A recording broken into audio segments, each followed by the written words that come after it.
Guess करने की कोशिश कर रहा है आपके मुताबिक? नहीं, मेरे मुताबिक ये जो दिसंबर महीने में जो करीबन 70,000 करोड़ के एफआई के पैसे आए थे, उसमें ज्यादातर शॉर्ट टर्म हेज फंड के पैसे थे और ये प्रॉफिट बुकिंग कर रहे हैं क्योंकि ये इन्होंने एंटिसिपेट किया था गवर्नमेंट की वापसी। और इसलिए वो जिस दिन असेंबली इलेक्शन का रिजल्ट आ गया, उस महीने में ही इन्होंने घुस के निवेश कर लिया मार्केट में। और इनकी सोच थी कि आने वाले दिन में जैसे ये क्लैरिटी बढ़ती है तो लॉन्ग टर्म प्लेयर्स जैसे सॉवरेन वेल्थ फंड और म्यूचुअल फंड वो खरीदारी करेंगे। तब ये buy on the rumour sell on the fact की बात होती है। और इनको तो इलेक्शन के बाद तो प्रॉफिट बुक करना था, मगर क्या हुआ कि जो खबरें आ रही थी इलेक्शन के बारे में, लो टर्नआउट की, ये वो फिलहाल, तो उसके कारण ये प्रॉफिट बुकिंग कुछ 1.5 महीने पहले शुरू हो गई। मगर पूरा पैसा अभी प्रॉफिट बुकिंग पे तौर पर 40,000 करोड़ बाहर बाहर गया है। नेट आउटफ्लोज आप देखें from the middle of last month, right? तो ये प्रॉफिट बुकिंग जो शॉर्ट टर्म प्लेस कर रहे हैं क्योंकि उन्होंने 20-25% 6 महीने में ही प्रॉफिट कमा लिया, तो नेचुरली वो प्रॉफिट बुक करके निकल रहे हैं और ये लेवल्स को देख रहे हैं जिस पे उनको लगता है कि अब एक थोड़ी पीक हो गई है। अब ये वॉलेटिलिटी, ऐसे प्रॉफिट बुकिंग वॉलेटिलिटी मेरे को इलेक्शन के दिन और उसके 1-2 दिन बाद तक भी दिख रहा है। उसके बाद जब ये वोट के आंकड़े सामने आएंगे, गवर्नमेंट की मजबूती कैसी दिख रही है, उसके ऊपर बेस्ट फ्रेश एलोकेशन किया जाएगा।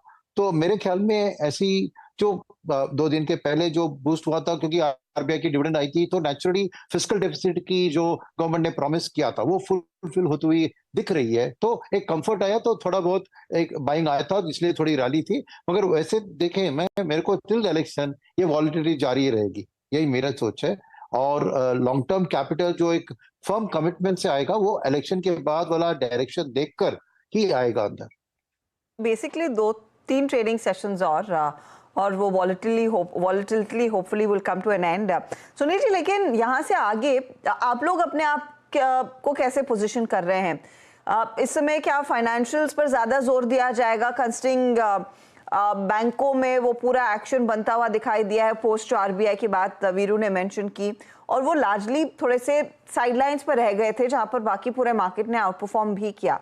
क्या एक्सपोजर बढ़ाया है आपने रिसेंट पास्ट में, या फिर पोस्ट 4 जून बढ़ाएंगे?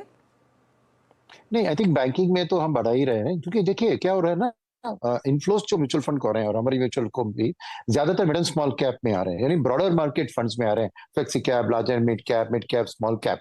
तो खरीदने के लिए पैसा वहां पे आ रहा है, मगर जो लिमिटेड पैसा उसमें होता है जो लार्ज कैप को अलोकेट कर सकते हैं, क्योंकि एफआई की जो वॉलिटिलिटी सेलिंग में आ रही है ना, वो ज्यादातर लार्ज कैप स्पेस में आ रही है, नेचुरल है उनकी होल्डिंग। अब क्या है कि 30-35% लार्ज कैप इंडेक्स के अंदर बैंकिंग स्टॉक्स का एलोकेशन है। तो सेलिंग में नेचुरली बैंकिंग के ऊपर दबाव जो आ रहा है, तो हमारे लिए तो लॉन्गर टर्म में बैंकिंग एक सॉलिड इंडस्ट्री है, जो कि हमारे नॉट ओनली रिटेल जो लेंडिंग की ग्रोथ हो रही है, मगर कॉर्पोरेट कैपेक्स की जब एक तेजी पकड़ेगी तो बैंक्स ये सामने आए कि उसको लेंड करेंगे। तो नॉट 1 ईयर और 2 ईयर, मगर 3 to 5 ईयर टाइम फ्रेम में मैं लोन बुक की बहुत बड़ी स्ट्रांग ग्रोथ देख रहा हूँ। भले ही निम्स में थोड़ी करेक्शन आ जाए क्योंकि कॉस्ट ऑफ फंडिंग भी बढ़ रहा है, बट फिर भी वॉल्यूम ऑफ लोन ग्रोथ इतना होगा कि absolute profit through EPS banks का बढ़ेगा। तो यहाँ पे क्योंकि एफआईएस बेच रहे हैं वॉलिटिलिटी के कारण, जरूर हमें अच्छे क्वालिटी बैंक्स खरीदने का मौका मिल रहा है, और इसके लिए हमें जून 4 का इंतजार करने की जरूरत ही नहीं है। बिकॉज कोई भी चीज हो, कोई भी किस तरह भी गवर्नमेंट हो, हमें तो प्राइवेट कैपेक्स की ग्रोथ तो आने वाले 3 साल में दिख रहे हैं बिल्कुल, और बैंक्स का उधर एक फ्रंट फुट में होगा लेंडिंग। तो डेफिनेटली बैंकिंग को जब भी एक एक स्टॉक को हम देखते हैं और उसकी एक प्राइस पॉइंट पे आते हैं जहां हमें लगता है कि वैल्यूएशन इसके 3 साल में अच्छी लग रही है, तो जाके अभी भी खरीद रहे हैं उसको। जून 4 का इंतजार कुछ और सेक्टर्स के लिए होगा, नॉट फॉर बैंकिंग। ओके, बिल्कुल। चलिए ठीक है, जून 4 या 9 जून 4 उससे क्या कुछ फर्क नहीं पड़ेगा कुछ स्टॉक्स में। डिफेंस पर क्या हुआ? अभी हम मजगांव डॉक के नंबर्स देख रहे थे, मैसिव नंबर्स, और क्लियरली एक चीज Sunil sir, good afternoon, clearly निकल कर आ रही है कि ये रैली जो है ये फंडामेंटल बेस्ड है, नंबर्स बैक्ड है। इन लेवल्स पर भी क्या डिफेंस का पोर्टफोलियो आउट परफॉर्म करेगा? मेरे ख्याल में करेगा, बिकॉज डिफेंस में ना ही गवर्नमेंट की जो सपोर्ट रही स्ट्रांग रहेगी, मगर एक इंपोर्ट सब्स्टिट्यूशन का प्ले जो हो रहा है, ये बहुत इंपॉर्टेंट है, जो हमें इंडिजनाइजेशन ऑफ जो भी हम डिफेंस में आर्मामेंट्स या करते हैं उसकी बहुत बड़ी पुश होगी, और ये गवर्नमेंट की एक स्ट्रेटेजिक डायरेक्शन है। सो नेचुरली इसमें पीएसयूज जो इसमें हैं उनको प्रेफरेंशियली ऑर्डर्स मिलेंगे, उनके पास ऑलरेडी लैंड बैंक है, जहाँ पे फ्रेश कैपेसिटी क्रिएशन करना हो तो कर सकते हैं। तो डेफिनेटली यहाँ पे जो नंबर्स ऑलरेडी पॉजिटिवली एंटिसिपेट हो रहे हैं, मगर फिर भी एक इंफ्रास्ट्रक्चर की जो सपोर्ट है वहां पे डिफेंस के जो भी एलोकेशन हो रहा है उसके कारण डेफिनेटली हम ऐसे स्टॉक्स में मजबूती देखेंगे। तो मेरे ख्याल में डिफेंस एक कोर प्ले होगा, और हाल में जितना नया पैसा इन्फोस के जरिए मैन्युफैक्चरिंग फंड्स जैसे फंड्स में आ रहे हैं ना, तो वहां पे एलोकेशन डिफेंस ओरिएंटेड मैन्युफैक्चरिंग पे भी जाएगी, तो बाइंग कैपेसिटी भी इंडस्ट्री के साथ आ रही है जो इन स्टॉक्स के ऊपर पैसा डाल सकता है, तो इसीलिए उनपे एक सपोर्ट रहेगी। तो मेरे लिए एक लॉन्गर टर्म व्यू में इंफ्रा के अंदर, मैन्युफैक्चरिंग के अंदर डिफेंस का प्ले अच्छा दिख रहा है, और ये पीएसयूज और कुछ गिने चुने प्राइवेट सेक्टर कंपनीज भी यहाँ पर आपको सपोर्ट देंगी, और कैपिटल गुड्स सप्लायर्स को भी आएगा, बिकॉज कुछ मैं देख रहा हूँ कि फॉरेन डिफेंस के मैन्युफैक्चरर भी पीएलआई के जरिए अंदर यहाँ आ सकते हैं। अच्छा सुनील सर, जैसे कि आपने कहा कि नंबर्स जब इलेक्शन का आउटकम आ जाएगा, नई सरकार के पास कितने नंबर्स हैं, क्या इक्वेशन बैठेगी, ये आई थिंक ये चीज़ें क्लियर होंगी करीब करीब और एक हफ्ते में, और उसके बाद एक इवेंट है आपका बजट, फिर मॉनसून। इस वोलेटाइल फेज में क्या ऐसे 2 सेक्टर 3 सेक्टर्स ज़्यादा आपको बेटर लगते हैं जिनका ग्लोबल मार्केट से ज़्यादा सरोकार है? For instance metals, IT, pharma, या फिर डिफेंसिव्स में फार्मा, इनको चेस करना बेटर है क्या, और आपका प्रिफर्ड क्या होगा इसमें से? नहीं, मैं एक्चुअली एक्सटर्नल ओरिएंटेड सेक्टर से थोड़ा दूर रहूंगा, मैं एलोकेशन कम कराऊंगा, बिकॉज एक्सटर्नली आधा वर्ल्ड इलेक्शन मोड में जा रही है, यूएस का बहुत बड़ा इलेक्शन आ रहा है, अभी भी मिडिल ईस्ट के टेंशंस कुछ कम होते हुए नहीं दिख रहे हैं, विंटर का टाइम आ रहा है तो तेल की दाम बढ़ने की एक चांसेस हो सकती है, तो मैं एक्सटर्नल ओरिएंटेड सेक्टर से थोड़ा सावधान रहूंगा, क्योंकि एफआईएस उसके बहुत नर्वसली रिएक्ट करते हैं, राइट। मैं डोमेस्टिक ओरिएंटेड सेक्टर्स पे ही अपना ध्यान इस 6 महीने पे दूंगा, और एक सेक्टर मैंने बैंकिंग का ऑलरेडी बता दिया कि मुझे जो भी चीज इंटरनेशनल जो भी हो, इंडियन इकोनॉमी की इंफ्रा लेड ग्रोथ और कैपेक्स की एक्सपेंशन की ग्रोथ तो जारी है, थोड़ा डिले हो सकता है स्टोरी में, मगर पक्का अगले 3, 5, 10 साल की टाइम फ्रेम देखे कैपेक्स का साइकिल का स्टोरी मजबूत है, तो वहां पे बैंकिंग का बहुत बड़ा हाथ मैं देख रहा हूँ। इसलिए मेरे को जो भी इन 6 महीने में मेरे को जब भी अच्छी बैंक वॉलेटिलिटी के कारण दाम गिरती है तो उसको खरीदते रहना चाहिए, नंबर 1।